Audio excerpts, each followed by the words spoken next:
오늘 이 아침 하나님께서 우리에게 주신 말씀은 신약성경 로마서 3장 보겠습니다. 제가 가지고 있는 성경 242쪽입니다. 242쪽 로마서 3장 10절부터 18절까지입니다. 로마서 3장 10절부터 18절까지 한 절씩 교독합니다. 이제 10절 보겠습니다. 기록된 바 의인은 없나니 하나도 없으며 다 치우참기에 무익하게 되고 선을 행하는 자는 없나니 하나도 없도다.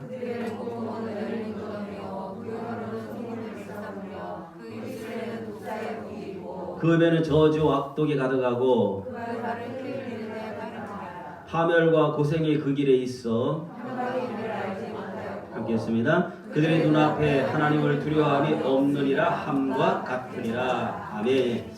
오늘 이 말씀 우리 모두에게 주시는 주의 은혜와 축복의 말씀이 되기를 주의 이름으로 축원합니다. 옆에 누가 오신지 모시고 침 튀지 않도록 조용히 잘 오셨습니다. 축복합니다. 올해가 가기 전에 밥 한 끼 대접하겠으면 늘 했기 때문에 너무 식상해서 오늘은 안 하도록 하겠습니다. 여러분, 이 김국한 씨라는 가수 노래 가운데 굉장히 유행했던 것이 하나 있죠. 네가 나를 모르는데 내가 너를 알겠느냐. 한 치 앞도 모두 몰라 다 안다면 재미없지. 바람이 부는 날은 바람으로 비 오면 비에 젖어 사는 거지. 네가 나를 모르는데 내가 너를 알겠느냐. 사실 오늘 여러분 자신을 잘 압니까? 저는 제 자신을 나인데도 불구하고 모를 때가 참 많습니다.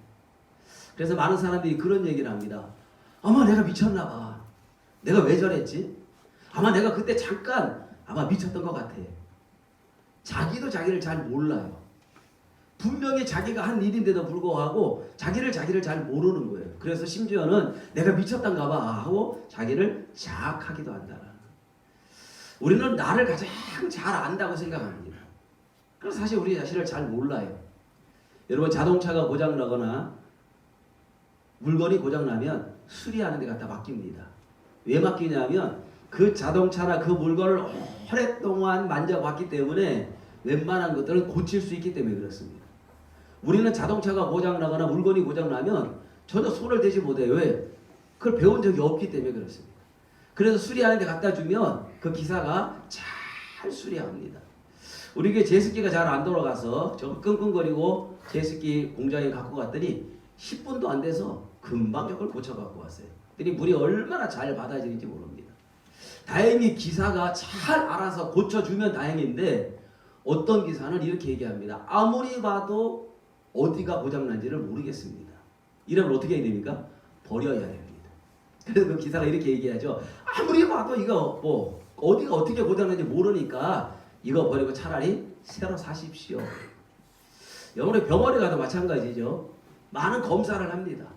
그래서 원인을 알고 그 원인에 맞게 약도 쓰고 주사도 맞고 그래서 치료를 하면 다행인데 의사가 고개를 갸우뚱하죠. 아무리 봐도 모릅니다. 왜 이 병이 왔는지 이 병을 어떻게 치료할지 내가 잘 모르겠습니다. 사실은 그런 의사는 정직한 의사입니다. 이와 같이 내 자신도 나를 다 몰라요.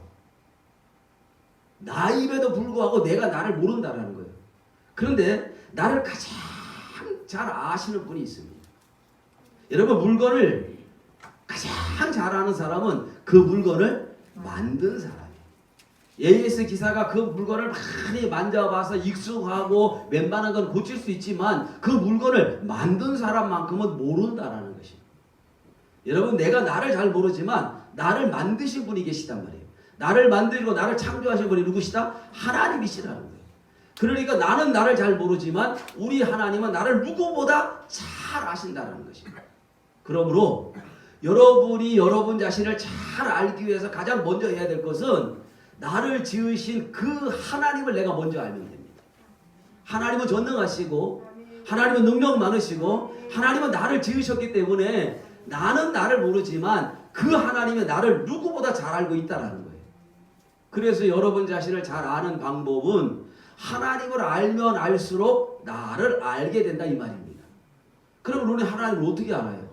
하나님 눈에 보이지를 않는데 여러 가지 하나님을 아는 방법이 있는데 가장 중요한 것은 하나님을 알 수 있는 것은 성경을 보면 알 수 있다 이 말입니다. 왜냐하면 성경은 누구에 관한? 하나님에 관한 말씀이기 때문에 그렇습니다. 그래서 성경 속에 하나님의 모든 것들이 다 들어있어요. 하나님을 아는 가장 좋은 방법은 성경을 보면 되는 거예요. 물론 로마서 1장에 보면 하나님을 알 만한 것들이 세상 우주 만물에 많다라는 거예요. 여러분 어떤 사람은 이렇게 하나님을 압니다. 세상에는 모든 우주 만물을 바라보면서 야 하나님 계시구나. 하나님이 계시기 때문에 이런 세상 만물의 모든 우주 만물들이 질서정연하게 이루어가는구나. 이렇게 해서 하나님 아는 사람이 있어요. 또 어떤 경우에는 야, 이 하나님을 분명히 있는 것 같아. 만약에 하나님이 없다 그러면 어떻게 이런 일들이 일어날 수 있을까?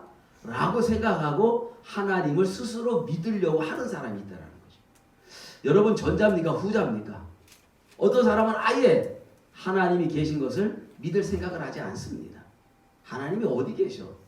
하나님이 계시면 나한테 한번 데리고 와봐. 그래서 제가 지난 시간에 말씀드렸죠? 어떤 주일학교 아이가 교회를 가려고 하니까 아주 짓궂은 아저씨가 야 얘야 하나님을 내 눈에 보여주면 내가 너한테 10,000원을 줄게. 그랬더니 그 아이가 뭐라 그랬대죠? 하나님이 안 계신 곳을 아는 곳을 알면 나한테 알려주면 내가 20,000원 드릴게요. 여러분 하나님은 다 어디나 계시는데 하나님을 보려고 하지를 않기 때문에 그렇다는 거죠. 하나님을 알려고 하지 않기 때문에 그렇다는 것입니다.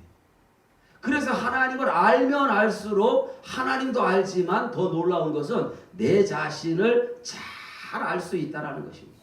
내가 하나님을 알면 알수록 나를 아는 거예요. 하나님을 알지 못하고는 절대로 나를 알 수가 없다라는 것입니다. 하나님을 잘 모르니까 나를 잘 모르는 거예요. 여러분 나를 모르면 어떤 현상이 일어나느냐면 어떤 경우에 나를 보면서 이렇게 생각할 때가 있습니다. 저도 종종 그럽니다. 그래 가끔 제 아내에게 이렇게 좀 싫은 소리를 들을 때가 있어요. 야, 이게 마귀가 사탄이 그렇게 하는 건데요. 내가 이거밖에 안 돼? 내가 이거밖에 안 될까? 요즘에는 이렇게 주일날 교회를 좀 많이 비워도 그냥 제가 위로를 받아요. 뭐 때문에 못 나오니까? 이브로나 때문에 못 나오니까. 코로나 때문에 못 나오니까 그냥 별로. 장로님이 못 나오셔도 권사님이 못 나오셔도 코로나 때문에 다른 분들 때문에 또 이렇게 전파 두렵고 내가 다른 사람을 생각해서 이렇게 이제 생각하니까 요즘에는 그저 코로나19라는 것 때문에 마음이 좀 무겁기는 해도 주일날 교인들이 이렇게 빠진 거에 대해서는 크게 별로 그렇게 신경을 쓸 수가 없는 상황이에요. 그리고 또 제 입에서 이 상황에서 열심히 나오라고 말하기도 어렵습니다. 그런데 이런 코로나 사건 말고 교인들이 잘 안 나오고 많이 교인이 비이고 이럴 때는 반드시 사단이 저한테 역사합니다. 내가 이거밖에 안 되나? 내가 이 정도밖에 안 되는 목사야? 내가 이렇게밖에 시원찮아? 그래도 또 다른 또 큰 교회나 또 그 큰 교회를 목회하는 목사님들을 볼 때마다 내 안에 야 그러면서 또 한편으로 더 교만함도 들어갑니다. 그래서 이 자기 비하와 열등감과 교만은 아주 친한 형제지간이에요. 그런데 제 안에 아주 무서운 마귀의 속삭임이 있어요. 어느 교회가 상당히 큰데 그 목사님이 설교를 들어보니까 내 스스로가 생각하는 거야. 나보다 영 시원찮을 것 같아. 그러면 마귀가 반드시 그러네. 야 저렇게 설교를 하면 어떻게 교회가 저렇게 부흥되지? 이게 이제 마귀가 나에게 자꾸 속삭인다. 그러면서 더 열등감 속에 빠지는, 더 자기 비하 속에 빠지는 거예요. 왜 난 이거밖에 안 돼? 저 사람은 저렇게 목회도 잘하고 교회도 성장시키고 교회도 저렇게 큰데 나는 왜 이렇게 이거밖에 안 되지? 내 비하 속에 빠지는 거예요. 여러분도 얼마든지 그럴 수 있을 겁니다. 스스로 여러분을 보면서 왜 나는 이거밖에 못하지? 왜 나는 이거밖에 안 되지? 내 열등감 속에 빠지는 거예요. 반대로 어떤 경우에는 뭐 이 정도면 됐지? 나보다 나은 사람 있으면 나와봐라 그래. 자기 교만 속에 빠지는 거예요. 그래서 자기 비하와 그 열등감, 교만은 한 뿌리다 말이야. 한 뿌리. 같은 뿌리에서 이게 참 재밌잖아요. 이게 뿌리에서 같은 게 나와야 되는데 우리 안에 있는 뿌리는 여러 것들이 나온단 말이에요. 저라는 김종욱이라는 이 뿌리 속에서 어떤 때는 자기 비하라는 열매가 열리고, 어떤 때는 열등감이라는 열매가 맺히고, 또 어떤 경우에는 교만이라는 게 열매가 맺혀갖고, 이 정도면 됐지. 야, 저 사람이 저렇게 시원찮지? 왜 저 사람 저거밖에 안 되지? 이럴 때가 있다 이 말이에요. 이 모든 것은 나를 제대로 못 보기 때문에 그렇습니다. 하나님을 정확히 모르고 그 하나님을 모르니까 나를 못 보는 것이고, 나를 못 보니까 나를 모르니까 내 비하와 내 교만 속에 내가 빠진다 그 말입니다. 결론을 먼저 말씀을 드리면, 나라는 존재는 어떤 존재냐? 따라합니다. 나는 하나님 앞에 가장 귀한 존재이다. 나는 어떤 존재예요? 그러니까 내가 교만이라는 것에 대한 것이 아니라, 내가 지금 비록 조금 부족하고 다른 사람보다 더 뛰어난 것도 없고 다른 사람보다 업적을 더 크게 이룬 것도 아니지만, 나는 누구냐? 나는 하나님께서 귀한 존재로 보신다 그 말이에요. 아멘. 여러분, 자녀를 길러가면서 어떤 경우에는 그 자녀를 다른 아이들과 이렇게 비교할 때가 있잖아요. 자녀를 다른 아이가 비교하다가 뭐 공부도 잘 안 하고 말썽도 부리고 그러다가 이 아이가 좀 많이 아파. 그러면 엄마들이 회개하잖아요. 아이고 얘야, 공부는 조금 못해도 좋으니 튼튼하게만 자라다오. 그죠? 그 자녀가 건강하게 튼튼하게 성장되는 것만 가지고도 부모에게는 기쁨이다 그 말이에요. 물론 그 자녀가 좀 공부도 잘하고 말도 잘 듣고 좀 더 잘 되면 부모에게 더 큰 기쁨이 되겠지요. 그러나 부모의 마음은 그 자식이 잘 됐든지, 자, 집에서 예배하는 여러분 눈 뜨세요. 집에서 예배한다고 눈 감고 있으면 안 돼요. 집에서 예배한다고 좀 졸면 안 된단 말이에요. 알았죠? 집에서 예배는 하더라도 화면을 보시고 목사를 보셔요. 마스크 쓰고 눈 조금, 미안합니다, 눈 작은 분들은 더 안 보여요. 웃기려고 그러는 거예요. 지금 상처받으면 안 돼요. 지금 이게 조는지 자는지 나를 구분 못하게 하시는 분은 마스크를 약간 내리세요. 잘 모르겠어요. 너무 갖다 지켜 올려갖고. 자지 말고 설교 들으세요. 그냥 뭔 얘기하다 지금 얘기해요. 네? 모든 자녀는 다 존귀하다 그 말이에요. 잘났든지 못났든지 내 자녀이기 때문에 때로는 말썽을 부리고 공부도 잘 안 하고 말도 잘 안 듣고 그럴 때 좀 솔직하게 얘기하면 얄밉기도 하지요. 그리고 아이고 다른 애에 비해서 왜 쟤는 저거밖에 안 될까 이럴 때도 있지만, 그러나 그 자녀 자체가 귀하다 그 말이에요. 오늘 우리는 하나님 앞에 정말 존귀하다 그 말이에요. 여러분, 예수님께서 가론 유다를 보시면 이렇게 말합니다. 차라리 쟤는 태어나지 않는 것이 더 좋을 뻔했다. 저는 성경에 가장 무서운 말씀이 바로 그 말씀이에요. 쟤는 차라리 태어나지 않았으면 좋을 뻔했다 그 말이에요. 하나님 우리 모든 사람을 존귀하게 보시는데, 예수님은 가론 유다를 보시면서 차라리 얘는 태어나지 않았으면 좋을 뻔했다. 사랑하는 여러분, 우리 교회 안에 혹시 차라리 저 사람은 우리 교회 안 나오는 게 더 좋을 뻔했어 라는 소리를 들으시는 분은 제가 볼 때 없어서 너무 감사해요. 오히려 저는 가끔 그런 생각을 합니다. 야, 저분이 우리 교회를 안 나오셨으면 어떻게 할 뻔했을까? 하나님께서 저분을 우리 교회에 정말 보내주신 거 정말 참 축복이다. 목사로 하여금 우리 교인들을 보면서, 야, 저분이 우리 교회 다닌다는 게 목사에게 너무 큰 축복이고, 이 수없이 많은 교회들 가운데 어떻게 우리 교회를 나오셨을까? 특히 어떤 경우가 있느냐면, 뭐 누가 전도한 것도 아니에요. 그런데 우리 교회를 나오셨는데 그분이 정말 교회를 잘 섬기는 거예요. 정말 신실한 믿음으로 살아가는 거예요. 그럴 때 더 느끼는 거죠. 하나님 참 감사합니다. 이제 여기에 두 가지로 빠지면 안 됩니다.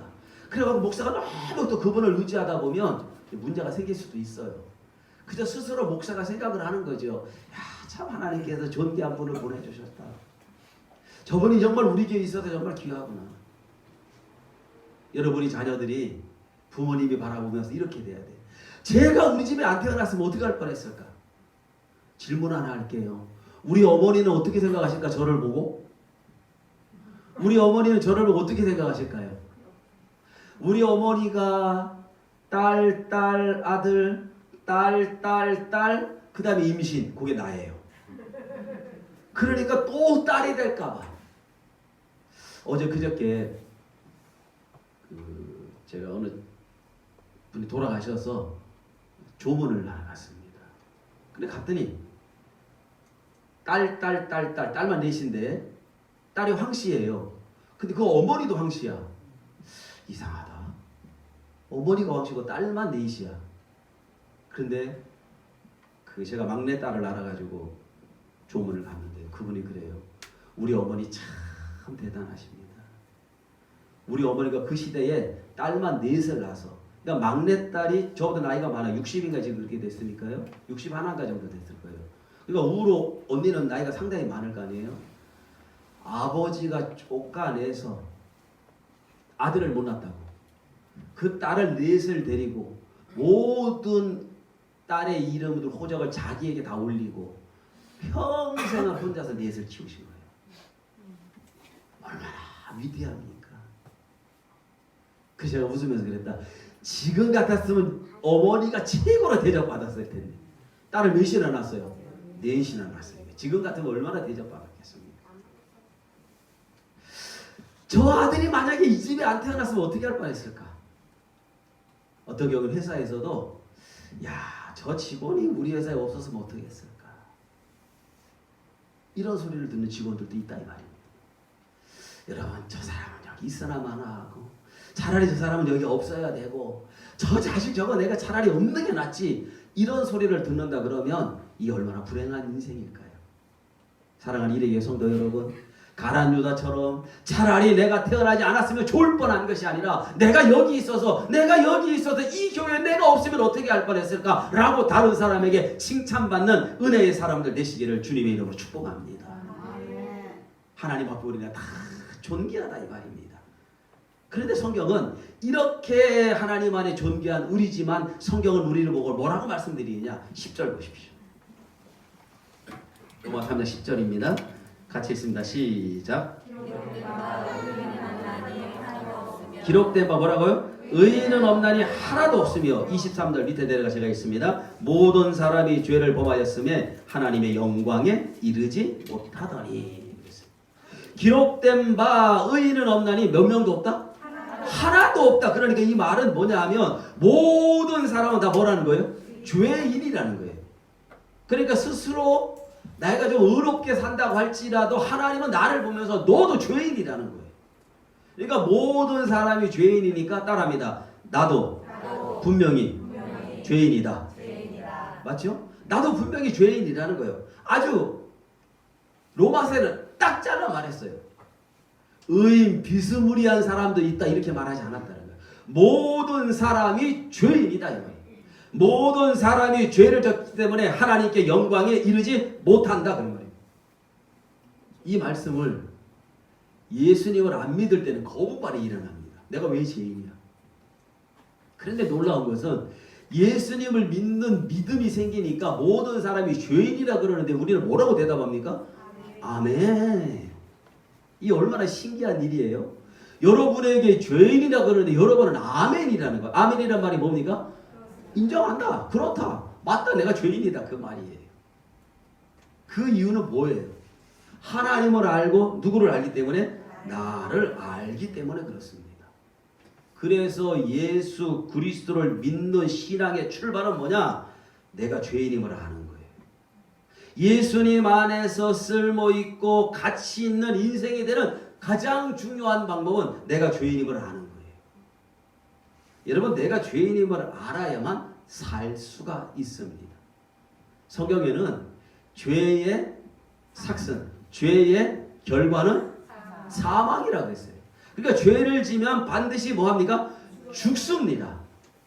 죄를 지면 치사율이 100%입니다. 죄를 짓고 사는 법이 없습니다. 죄의 결과는 사망이라는 거예요. 우리 모두가 그런데 다 죄인이라네요. 병에 걸리면 치료받아야 합니다. 그렇죠? 병을 치료받으려면 자기가 먼저 병에 걸린 줄을 알아야 됩니다. 우리말에 쭈그렁 밤송이 3년 간다 그 말이에요. 그 말은 늘 빌빌거리고 별로 힘도 없고 뭐 강원도 원래 메가리도 없고 이렇게 살아가는데도 불구하고 오래 사는 사람이었어요. 그런데 종종 부고에 보면 깜짝 놀랄 소식이 있습니다. 평상시에 굉장하게 건강하게 지냈던 사람이 어느 날 보니까 가셨단 말이에요. 이분은 자기의 건강을 너무 과신했기 때문에 그래요. 하루아침에 강철 같은 사람이 먼저 떠나는 것은 자기의 건강을 과신했기 때문에 건강관리도 안 했을 뿐만 아니라 온갖 좋지 않은 모든 것들을 자기 속에 다 집어넣었다 그 말이에요. 어제 우리 김순희 집사 집에 이제 신방을 갔더니 못 먹지요. 그래서 이제 그 약을 하루에 3알을 먹는데 너무 독하고 먹자마자 토할 것 같아서 하나를 줄이니까 조금 덜하다 그래요. 그리고 이제 음식을 이렇게 집어넣으면 뭐 위를 잘라내니까 먹을 수가 없잖아요.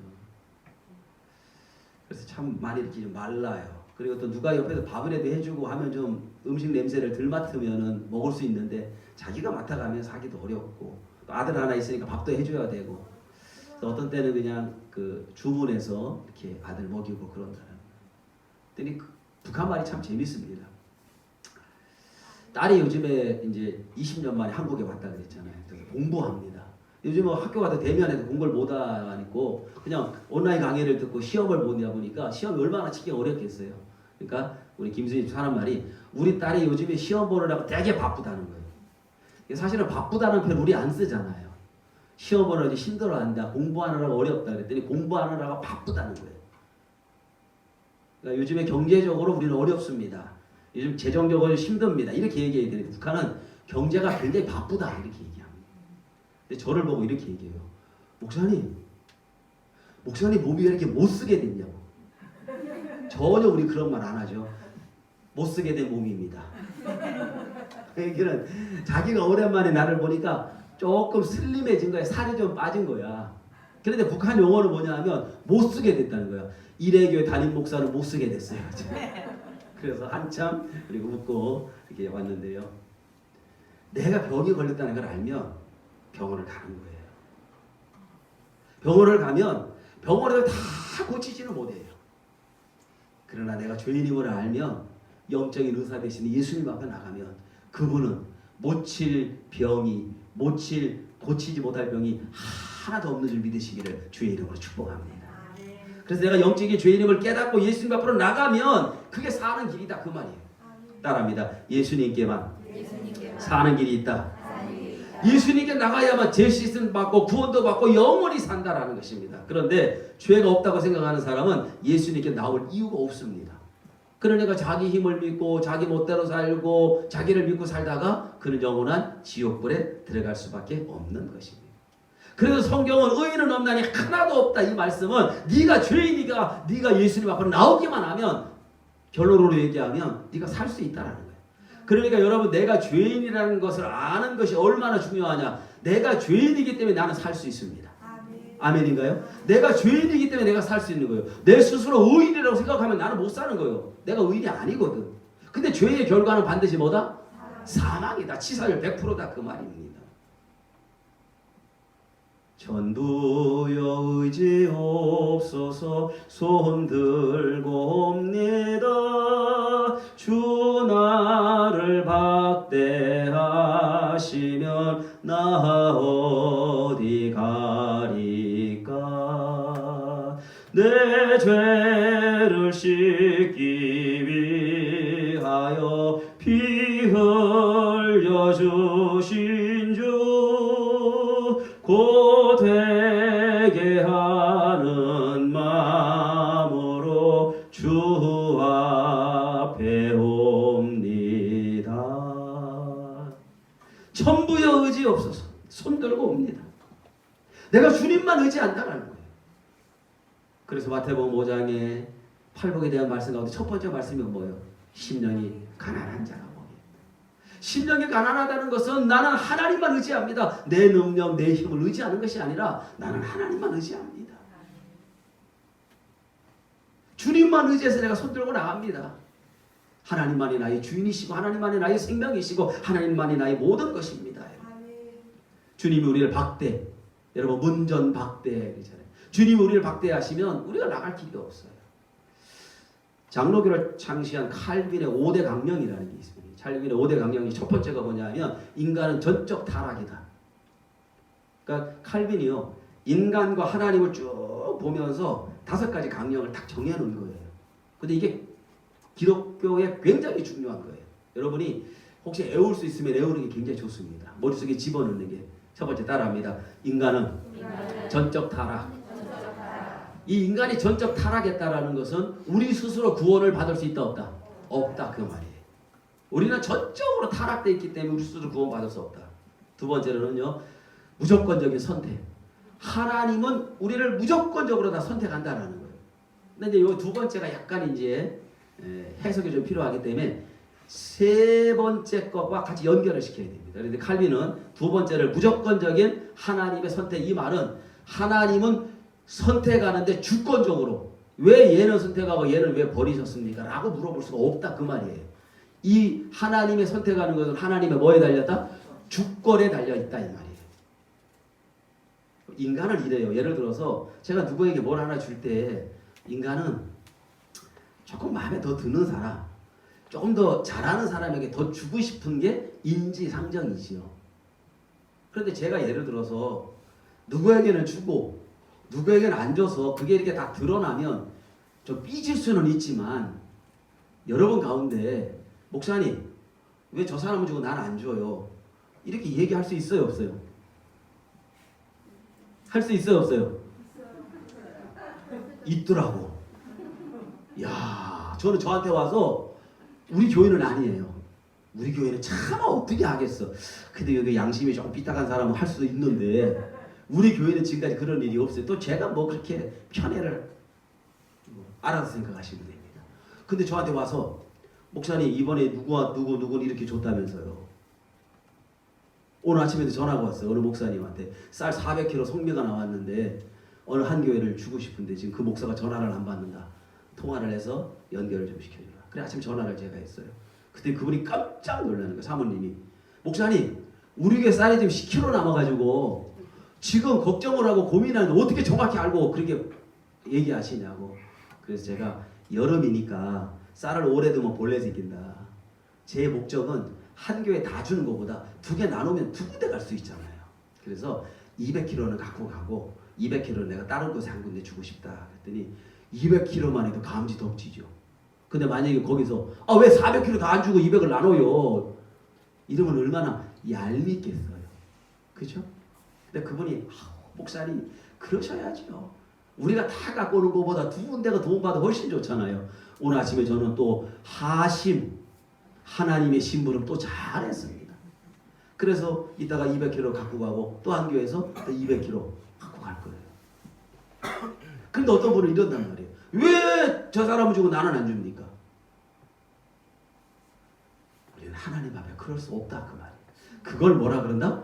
하나님의 주권이다 그 말이에요. 세 번째 따라합니다. 특별한 은총. 뭐라고요? 특별한 은총. 그 말은 뭐냐? 예수 그리스도 안에서 우리를 선택하셨다 그 말이에요. 그러니까 하나님의 주권적으로 우리를 선택하시는데 누구 안에서? 예수 그리스도라는 특별한 은총을 우리에게 주셨다 그 말이에요. 네 번째로는 따라합니다. 불가항력적인. 크게 합니다. 마스크 쓰셔도 불가항력적인 부르심. 이 말은 자 하나님께서 박형구 장로님이 예수를 안 믿으실 때에 이분을 선택하셔서 이분을 부르실 때에 누구도 그 부르심에 거부할 수가 없다 이 말이에요. 이게 굉장히 은혜가 되는 것은요. 여러분의 지금 남편이 지금 교회를 안 다녀. 아이가 지금 자녀가 교회를 안 다니는데 걱정을 하나도 없습니다. 정말로 하나님께서 그 영혼을 부르시기로 작정되시는 그럼 그 사람이 지금은 거부하지만 거부할 수 있다 없다? 없습니다. 얼마나 큰 은혜예요. 이게 불가항력적인 부르심이다 이 말이에요. 하나님이 그래서 우리는 기도하실 때 하나님 내 남편이 하나님의 부르심을 받을게 해달라고 기도해야 돼요. 여기서 부르심이라는 거 죽는 거 아닙니다. 예수 앞으로 부르심을 받도록 기도해야 된다. 그 예수 앞으로 부르심을 받을 때 그 사람이 거부할 수 있다 없다? 없다라는 거예요. 하나님의 부르심에. 자, 대통령이 저를 오라 그랬어요. 내가 그 부르심에 거절할까 안 할까? 난 간다. 누가 불렀는데? 아이고 여러분, 인기가 있든 없든 간에 한 나라의 대통령이 나를 불러준다는 거는 그게 쉬운 일이 아닙니다. 우리는 유명인 하나만 만나도 너 기분이 좋아가지고 행복해 하잖아요. 제가 어느 곳에 신방을 갔다가 그 밥을 먹고 저 혼자 이제 밖에 이렇게 나갔어요. 그래 바닷가 쪽인데 그쪽에 이제 그 신방을 했던 곳에서 밥을 먹고 나갔더니 거기 하필이면 누가 있느냐 하면 탤런트 선우재덕 씨가 있는 거예요. 그래서 선우재덕이가 그 당시에 한참 인기 있다가 한 몇 년 전 쉬고 있을 때입니다. 그런데 제가 그 선우재덕을 보면서 아는 체를 했단 말이에요. 어이구 선우재덕 씨가 여기 어쩐 일이냐고. 그랬더니 이분이 너무 좋아하시는 거야. 입이 찢어져. 자기는 안 아프잖아. 지금 안 하고 있는데. 그래서 내가 사진을 같이 하나 찍었다. 그래갖고 제가 사진을 찍은 걸 요즘에 이렇게 하나 올려놨더니 사람들이 목사님은 발이 얼마나 넓으시느냐고. 그러면 근데 왜냐면 요즘에 또 선우재덕이가 많이 나와요. 그 사진 찍고 난 이후에 내 덕인 줄 알아야 돼. 목사랑 사진 찍어서 영광인 줄 알아야 되는데 말이야. 그런데 사람들은 나를 아는 사람은 재밌게 표현했어요. 저 선우재덕이가 목사님하고 찍은 걸 영광으로 알아야 되지. 내가 선우재덕이하고 찍어. 그런데 인지도는 내가 높아 선우재덕이 높아요. 선우재덕이 높잖아요. 그러니까 그 사진 올려놓으면 사람들이 야 탤런트하고 사진 찍었네요 이런단 말이에요. 탤런트하고 사진 하나 찍은 거 갖고서 사람들이 부러워하는데 여러분 그렇게 대통령을 욕해도 대통령이 불러준다면 다 간다? 안 갈 사람이 있나요? 하나님이 나를 부르시는데 누가 거절을 하고 불가항력적인 은혜. 마지막 5번째 따라합니다. 성도의 견인. 견인이라는 것은 끝까지 언제나 하나님 함께 하신다. 그래서 무조건적인 전적 타락, 무조건적인 선택, 특별한 은총, 불가항력적인 부르심, 성도의 견인, 이 5가지를 칼빈의 5대 강령이라고 합니다. 다시 말하면 인간은 죄인임으로 자기를 구원할 능력이 전적으로 없는 무능력하다 이 말이에요. 나는 전적으로 무능력하니까 죽을 수밖에 없는데 로마서 5장 20절에 보면 바울이 이렇게 말합니다. 죄가 더한 것에 은혜가 넘친다. 그 말은 죄를 지을수록 은혜가 있다 그 말이 아니에요. 그럼 우리 죄 져야죠. 그 말은 내가 죄를 다 크게 지을수록 하나님 앞에 나와 용서를 받고 구원을 받은 이 사람의 은혜가 크다 그 말이지. 죄가 있기 때문에 복이 있는 것은 아니다 그 말이에요. 그래서 큰 죄를 지은 사람들이 은혜를 받을수록 뭐라고 고백합니까? 이 모든 것이 하나님의 은혜입니다. 그래서 바울이 무슨 얘기예요? 나의 나 된 것은 하나님의 은혜로다. 나의 나 된 것은 하나님의 은혜로다. 내가 구원받은 것은 전적으로 하나님의 은혜라는 거예요. 여기서부터 우리가 출발하지 않으면 우리는 하나님 앞으로 나갈 수가 없다는 것입니다. 나는 죄인이에요. 나는 죄인이기 때문에 나는 하나님 앞으로 나가야 되는 거예요. 그 하나님 앞에 나가기만 하면 하나님은 나를 구원해 주신다는 것입니다. 내가 전적으로 내가 죄인임을 깨닫는 것. 그래서 오늘 성경은 의인은 없나니 하나도 없다라는 것입니다. 사랑하는 여러분, 우리가 죄로 인하여 죽을 수밖에 없는데 예수 그리스도 통해 구원받은 하나님의 백성이 되었습니다. 그 구원받은 길은 내가 죄인임을 깨닫고 예수님 앞으로 나가기만 하면 하나님은 언제나 우리 모두를 용서하시고 구원하시고 하나님의 자녀로 세워주신다. 오늘 사랑하는 이레기의 성도 여러분, 우리는 연약하고 우리는 허물도 많고 우리는 죄인이지만 예수 그리스도를 믿는 믿음으로 하나님 앞에 나가서 구원받고 구원받은 하나님의 백성답게 살아가시는 우리 모두가 되시기를 주의 이름으로 축복합니다. 결론입니다. 그럼 이제 어떻게 살아야 될까요? 따라합시다. 1등 신앙이 되겠습니다. 무슨 신앙인데요? 1등 신앙이 되겠어요. 위로는 하늘을 쳐다보면서 하나님 날 써주세요. 내가 더 열심으로 주를 섬기겠습니다. 내가 열심으로 더욱더 주를 믿겠습니다. 내가 더욱더 열심으로 주의 일을 감당하겠습니다.